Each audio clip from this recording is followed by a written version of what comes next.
마태복음 27장 45절부터 51절입니다. 네, 제가 45절 읽겠습니다.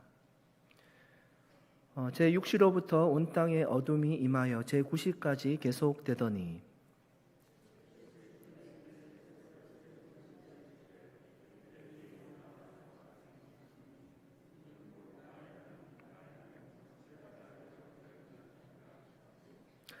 거기 섰던 자 중 어떤 이들이 듣고 이르되 이 사람이 엘리야를 부른다 하고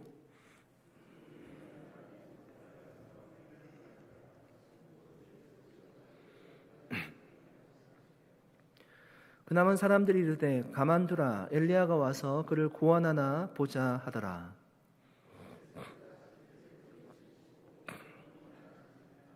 같이 읽겠습니다. 예, 성소 휘장이 위로부터 아래까지 찢어져 돌이 되고 땅이 진동하여 바위가 터지고 아멘.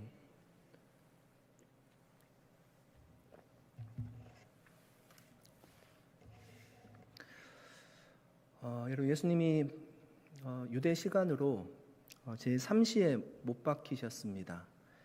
마가복음 15장 25절 말씀에 이렇게 기록하고 있습니다. 때가 제3시가 되어 십자가에 못 박으니라.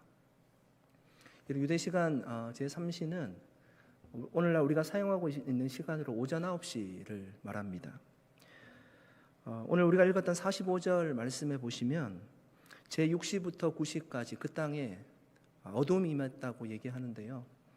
지금 시간으로는 12시부터 3시까지 어둠이 임했다 이런 말씀입니다. 어둠은 유대 땅에만 집중적으로 임했습니다. 모세가 출애굽할 때 흑암 재앙이 일어나는데 그때 3일간 애굽 땅에 흑암이 있었잖아요. 다른 데는 환한데 애굽 땅에만 있었습니다. 그처럼 3시간 동안 유대 땅에만 어둠이 있었다는 얘기입니다.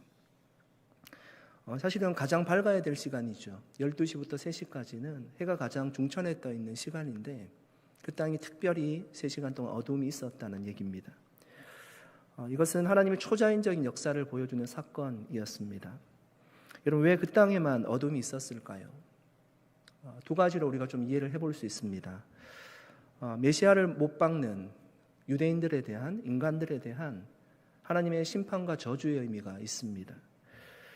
두 번째는 인류를 위한 속죄 제물이 되신 그 예수 그리스도에 대한 하나님의 단절의 의미입니다.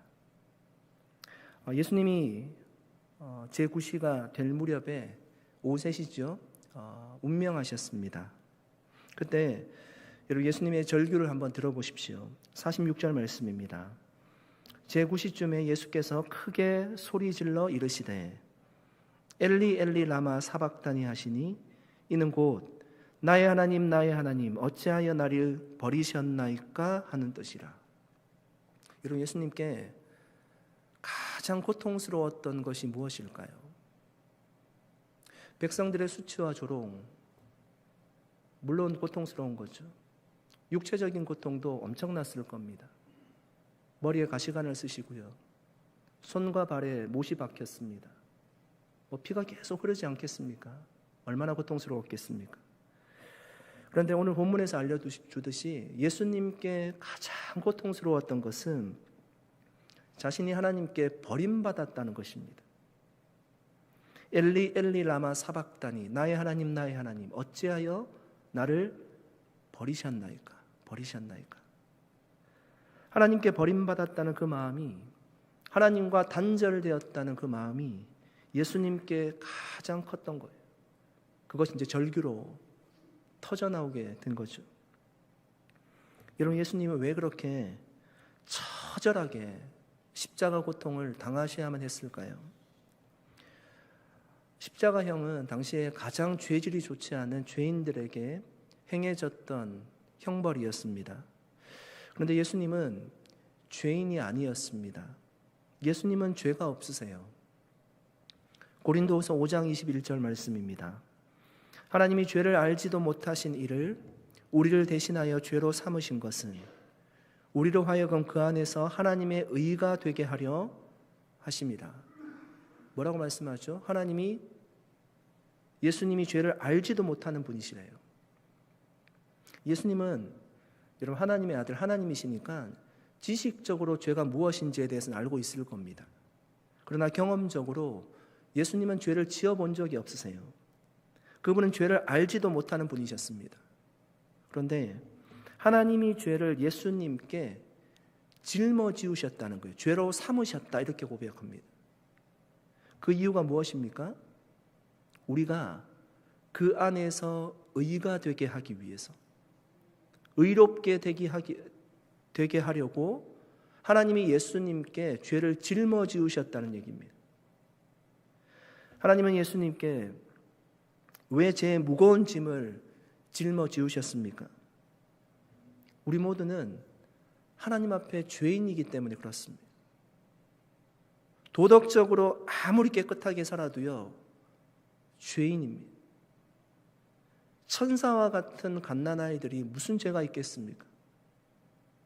그런데 죄인입니다. 법 없이 살 수 있을 만한 아주 선한 사람이더라도요, 그 사람 죄인이라고 합니다. 산속에 들어가서 아무런 사람도 만나지 않고 죄를 지을 수 있는 환경이 없더라도 그 사람도 성경은 죄인이라고 말씀하는 겁니다. 하나님은 모든 사람이 죄인이라고 말씀합니다. 로마서 3장 23절입니다. 모든 사람이 죄를 범하였음에 하나님의 영광에 이르지 못하더니. 우리 모두가 죄인이에요. 그런데 문제는 그 죄의 결과가 죽음이라는 것입니다.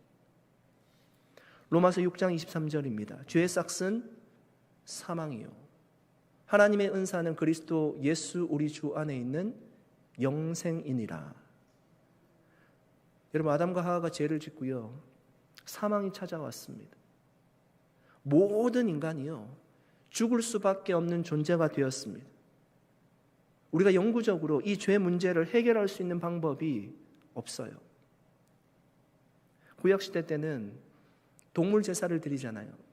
안수를 하고요, 동물 제사를 드리면 그 동물이 죽음으로 내 죄가 사해졌습니다. 그런데 그것이 일시적인 것이었어요. 죄를 지을 때마다 반복적으로 제사를 드려야 됐습니다. 완전한 제사가 아니었습니다. 모든 죄가 사해지는 것도 아니었습니다. 하나님은 여러분 공의의 하나님이십니다. 죄인의 죄를요, 우리의 죄를 하나님이 죄가 있는 줄 알면서도 그냥 묵과하고 지나가지는 못하신다는 겁니다. 죄인은 심판을 받아야 됩니다. 죄의 싹은 사망이라고 말씀하지 않습니까? 그런데 하나님은 공의로운 성품뿐만 아니라 하나님은 사랑의 하나님이세요. 주님이 우리를 사랑하시기 때문에 영원한 구속의 방법을 찾으셨는데, 그 방법이 자신의 아들 독생자 예수 그리스도, 죄가 없으신 그분을 이 땅에 보내시고 그분에게 죄를 짊어지게 하시고요, 그 아들이 대신 죽음으로 말미암아 우리가 의롭게 되는 것이었습니다. 대속의 죽음을 죽는 것이었습니다. 히브리서 10장 12절 말씀입니다. 오직 그리스도는 죄를 위하여 한 영원한 제사를 드리시고 하나님 우편에 앉으사. 여러분, 예수님이요, 영원한 제사를 드렸어요. 반복적인 제사가 아니에요. 완전한 구속을 이룬 제사였습니다. 자신의 몸을 유월절에 어린 양과 같이 영원한 속죄 제사를 드렸습니다.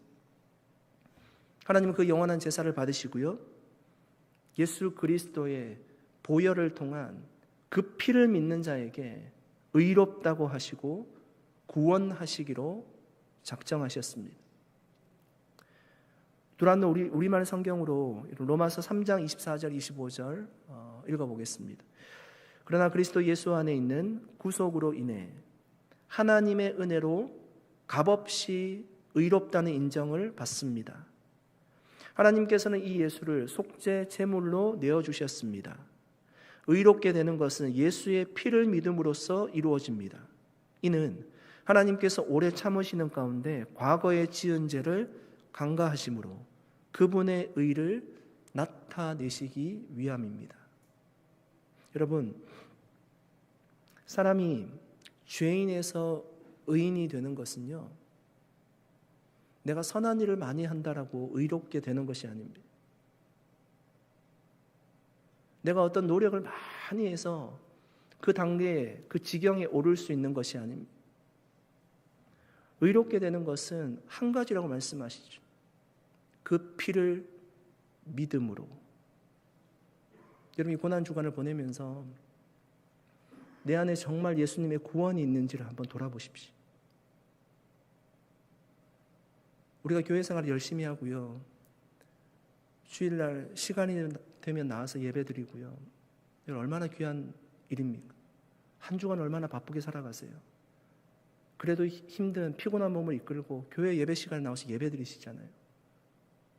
근데 주님이 말씀하시기를 알곡과 가라지가 있대요. 모든 사람이 다 구원받아야 되잖아요. 우리 교회 나오는 사람 한 분도 구원받지 못하시면 안 되잖아요. 정말 내 안에 교회를 왔다 갔다 하는 것이 아니라 이 예수 그리스도의 피로 말미암아 내가 의롭게 된, 주님이 나를 의롭다고 해주신 그 증거가 있는지 여러분 스스로 한번 돌아보시기 바랍니다. 우리에게 그것이 가장 중요한 것이 아닙니다.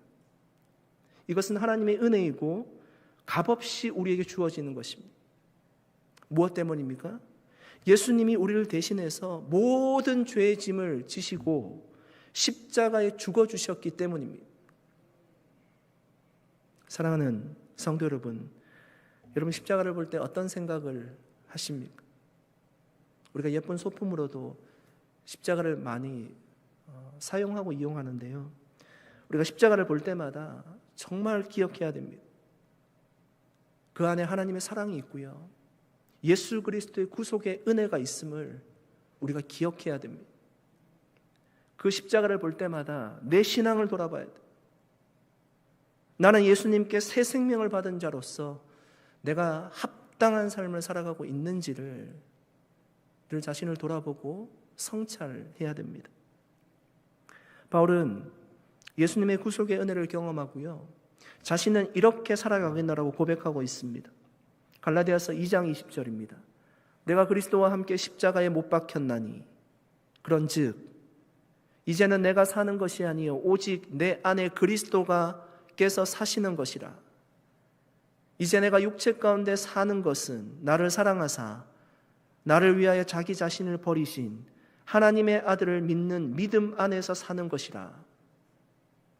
바울은 이 땅을 살아가는데요. 육체로 살아가는데 어떻게 살아간다고 얘기하죠? 믿음 안에서 살아간대요. 내 안에 살아가는 것이 내가 아니라 그리스도라고 고백하고 있습니다. 자신이 십자가에 못 박혔나라고 고백하고 있어요. 여러분 내 안에 살아가는 것이 분이 여러분 그리스도가 맞습니까? 아멘. 내 안에 살아가는 분이 예수 그리스도가 맞습니까? 우리가 그 믿음으로 살아가야 된다는 것입니다. 사랑하는 여러분, 우리는 예수님께 새 생명을 받았습니다. 우리는 죽었던 자였습니다. 하나님과 단절된 자였습니다. 그런데 이제 하나님과 교통할 수 있는 사이로 회복이 되어졌습니다. 모든 것이 십자가의 은혜 때문입니다. 그 주님의 십자가가 아니었다면 우리는 아무런 소망 없는 자입니다. 그러나 주님의 십자가로 말미암아 우리가 나음을 입었습니다. 예수님께 십자가는 고통이었지만 우리에게는 십자가는 생명입니다. 주님께 값없이 받은 그 십자가, 그 사랑과 은혜를 늘 기억할 수 있기를 바랍니다. 그 사랑, 여러분 그 은혜 우리가 마음속에 품고요. 바울처럼 우리가 육체 가운데 살아가는 것, 이제는 내가 믿음으로 살겠습니다. 내 안에 그리스도가 사시기 때문입니다. 이런 고백이 저와 여러분의 입술을 통해서 매일매일 고백되어질 수 있기를 예수님의 이름으로 간절히 축원드립니다. 예수님이 십자가에 달려 돌아가실 때 여러분 성소의 휘장이 위로부터 아래까지 단번에 찢어졌습니다. 그 휘장은요 성소와 지성소를 가로막고 있던 휘장이었습니다. 그 휘장은 1년에 한 번 열렸습니다. 대속죄일 때 대제사장이 속죄의 피를 가지고 이스라엘 백성들의 죄를 사하기 위해서 1년에 한 번 들어가던 곳이었습니다. 그런데 여러분, 그 휘장이 예수님이 십자가에 달려 돌아가실 때 위에서부터 아래로 그 휘장이 찢어졌다는 거예요. 이 휘장은요, 사람의 힘으로 결코 찢을 수 없는 그 정도의 강도가 있는 휘장이라고 합니다. 그러니까 휘장이 찢어졌다고 이렇게 기록할 때 성경에 보면 수동태로 기록이 되어 있습니다. 어떤 자연적인 힘에 의해서 성전의 휘장이 찢어진 것이 아니라 초자연적인 누구의 힘에 의해서, 하나님의 힘이겠죠, 단번에 성전의 휘장이 찢어진 것입니다. 여러분, 유대인들의 입장에서 이 본문을 한번 보십시오. 당시 유대인들이 어떻게 생각했을까요? 지금 상상할 수 없는 일이 일어나고 있습니다. 이제 앞으로 유대인들의 성전은 어떻게 되는 것입니까? 누구도 두려워서 거기에 들어갈 수 없는 곳이었습니다. 그런데 그 성전의 휘장이 지금 찢어진 거예요. 하나님의 임재가 지성소에 있다라고 믿었는데 그 지성소를 가로막고 있던 휘장이 찢어진 거예요. 신학자들 중에는 여러분, 성전의 휘장이 찢어진 것을 유대 종교 지도자들에 대한 하나님의 심판으로 보기도 합니다. 그들은 성전을 신성시했습니다. 하나님이 그곳에 임재해 계신다고 믿으니까 성전을 얼마나 신성시했는지 모릅니다. 그런데 이제 더 이상 하나님의 임재가 성전에만 있지 않다는, 성전의 휘장이 찢어졌어요. 성전을 신성시할 수 있는 이유가 사라지게 된 거죠. 그래서 유대인들에 대한 심판이다라고 봅니다. 또 다른 신학자들은 성전 휘장이 찢어진 것을요, 구약 제사의 완성으로 봅니다. 예수님이 자신의 육체를 이 속죄의 제물로 드려서 하나님께 온전히 드리는 그 영원한 제사를 드리지 않았습니까? 히브리서 말씀이 다 그런 말씀이죠. 이제 더 이상 성전 제사가 필요 없게 되었다는 겁니다. 예수님이 대제사장으로 자신이 어린 양으로 제사를 드렸기 때문에, 영원한 제사를 드렸기 때문에 제사가 완성되었다는 의미로 이해합니다. 가장 중요한 의미는 무엇인가 하면요, 성전의 휘장이 예수님의 육체였다는 것입니다. 예수님의 몸이 찢기신 그 대속적인 죽음으로 말미암아 하나님과 인간 사이에 막힌 그 담이 허물어진 것, 그것을 보여주는 것이 성전 휘장이 찢어진 것이죠. 이제는 누구나 하나님께 나아갈 길이 열리게 되었다는 것입니다. 히브리서 10장 19절 20절입니다. 그러므로 형제들아, 우리가 예수의 피를 힘입어 성소에 들어갈 담력을 얻었나니 그 길은 우리를 위하여 휘장 가운데를 열어놓으신 새로운 살 길이요, 휘장은 곧 그의 육체니라. 뭐라고 하죠? 휘장은 곧 그의 육체니라. 예수님이 죽으심으로 휘장이 찢어졌고요, 이제는 하나님과 교제할 수 있는 사이가 되었다는 겁니다. 유대 종교 지도자들만 성소에 들어갈 수 있는 것이 아닙니다.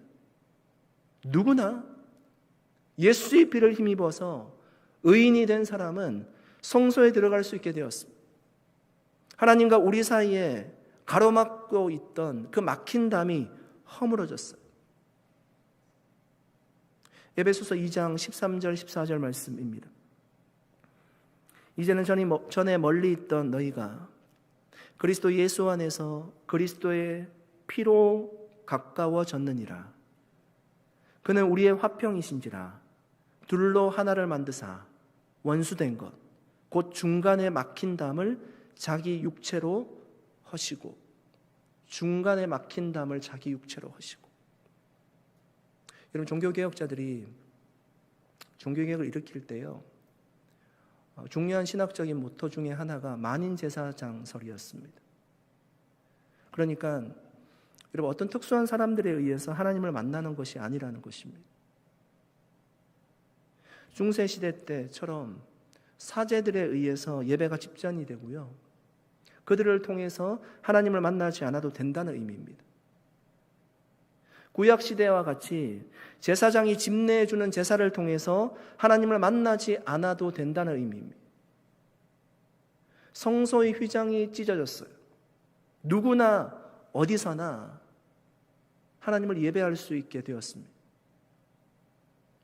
여러분, 지금 목사는 저는 특별한 제사장이 아닙니다. 제가 꼭 있어야만 예배 드릴 수 있는 것도 아닙니다. 저는 교회 성경교사로 하나님이 세워주셨을 뿐입니다. 그래서 제 직무가 하나님의 말씀을 가르치는 것이기 때문에 저도 열심히 준비해서 기도하며 준비해서 말씀을 전하고 가르치는 것입니다. 한 말씀이라도 틀리게 전하지 않도록 연구해서 전하는 것입니다. 예배는 공예배도 있지만 우리가 드리는 삶의 예배도 있습니다. 우리는 언제 어디서든지 예배를 드릴 수 있습니다. 목회자가 없는 선교지에도 예배를 드리고 있습니다. 하나님의 말씀을 읽으면서 기도하고 예배 드리고 있어요. 그래서 바울이 로마서 12장 1절에 이렇게 말씀하는 겁니다. 그러므로 형제들아, 내가 하나님의 모든 자비하심으로 너희를 권하노니 너희 몸을 하나님이 기뻐하시는 거룩한 산 제물로 드리라. 이는 너희가 드릴 영적 예배니라. 성전의 예배가 아니라 거룩한 삶을 드리래요. 그것이 예배라고 말씀하고 있어요. 우리의 몸을 들여서 예배할 수 있는 것이 바로 그 이유가 예수님께서 성전의 휘장이 되셔서 하나님과 우리 사이에 있는 막힌 담을 허물어 주셨기 때문입니다. 여러분, 우리가 구약시대로 돌아가지 않기 위해서는요, 중세시대로 다시금 돌아가지 않기 위해서는요, 제사장이나 성직자를 너무 의지하시면 안 됩니다. 주님이 산 길을 열어주셨어요. 누구나 예배할 수 있어요. 여기에 많은 분들이 계시지만 예배하는 것은 하나님과 나와 예배하는 것이죠. 하나님의 말씀이 우리의 손에 들려져 있어요. 어디서나 기도할 수 있습니다. 그렇게 주님을 찾고 구하면 주님이 우리의 예배를 받아주세요. 주님이 우리를 만나주십니다. 이것이 만인이 제사장 되었다는 의미입니다. 여러분, 제사장이 누구를 통해서 하나님을 만나시지 않았어요. 하나님께 직접 나아가서 하나님을 만났죠. 우리가 그런 제사장이 되었다는 의미입니다. 우리의 삶이, 우리가 있는 그곳이 하나님을 정말 예배할 수 있는, 하나님을 찬양할 수 있는 은혜의 장소가 될 수 있기를 예수님의 이름으로 간절히 축원드립니다. 한 가지 여러분 더 적용해 보고 싶은 것은요, 성전의 개념입니다. 이런 유대인들에게 성전은 건물이었습니다. 성전 자체, 건물 자체를 신성시했습니다. 그런데 성전의 휘장이 찢어지고요, 성전의 개념이 바뀌었어요. 하나님이 그곳에만 임재해 계시는 것이 아니라는 의미입니다. 어디나 주님이 계신다는 의미이죠. 여러분, 교회는 성전이 아닙니다. 교회는 건물이 아니란 말씀이에요. 여러분, 교회가 건물이라면 우리 온누리교회는 교회가 아닙니다. 우리는 교회당이 없기 때문입니다. 교회는 사람이에요. 하나님을 믿는 사람들의 모임이 교회예요. 성전의 휘장이 찢어지고요, 하나님이 건물인 성전에 계시지 않기 때문에 하나님이 그 모임 중에 함께 하신다고 말씀하셨어요. 건물 자체 임재해 계시는 것이 아니기 때문이에요. 성전 건축, 우리가 그냥 고유명사로 사용하지만 이런 말씀도 잘못된 거죠. 성전이 무너졌습니다. 그 무너진 성전을 왜 다시 짓습니까? 교회당 건축이 맞죠. 사랑하는 성도 여러분, 우리 산호세 온누리교회는 정말 주님이 핏값 주고 사신 거룩한 교회인 줄 믿습니다. 예수님의 십자가 구원의 은혜로 구원을 받은 하나님을 사랑하는 사람들이 모여있기 때문에 이곳에 우리는 교회인 것입니다. 그래서 건물이 중요한 것이 아니라 교회는 모임이 중요한 것이에요. 그 안에 있는 교제와 관계가 중요한 것입니다. 건물을 화려하게 지어놓고요, 그 안에 예배가 없다면 그것이 교회라고 할 수 있습니까? 그 안에 사랑하는 사람들이 모여있고 하나님을 찬양하고 예배하고 기도하고 그곳이 바로 교회인 것입니다. 우리가 성전 휘장이 찢어진 이 의미를 우리가 다시 한번 깊이 깨닫고요. 우리가 어디에 있든지 하나님께 예배할 수 있는 우리 모두가 되어질 수 있기를 축복합니다. 그리고 정말 교회는 모임이 중요하기에 이 마지막 때에 교회로 모이는데 우리가 힘쓰는 우리 모든 성도님들 다 되시기를 예수님의 이름으로 간절히 축복합니다. 기도하겠습니다. 하나님 아버지, 감사드립니다. 오늘 하나님의 말씀을 함께 나누었습니다. 성전의 휘장이 찢어지고 하나님과 우리 사이에 막혀있던 담이 허물어지고 이제 누구나 주님 앞에 나아가 예배할 수 있게 되었습니다. 주님이 우리를 대신해서 죽어주신 그 대속의 죽음이 어떤 의미인지를 다시 한번 깨닫고, 하나님, 우리가 하나님의 백성으로 주님을 사랑하는 사람들이 모여있는 이 교회가 하나님의 기쁨이 되게 하시고 이 모임이 활성화되게 하시고 그곳에 풍성한 하나님의 사랑과 교제가 충만할 수 있도록 은혜 베풀어 주시옵소서. 우리 산호서 온누리교회 모든 성도님이 살아가는 그 땅이 하나님을 찬송하는 땅이 될 수 있도록 인도하여 주시옵소서. 감사하고 예수님의 이름으로 기도드리옵나이다. 아멘.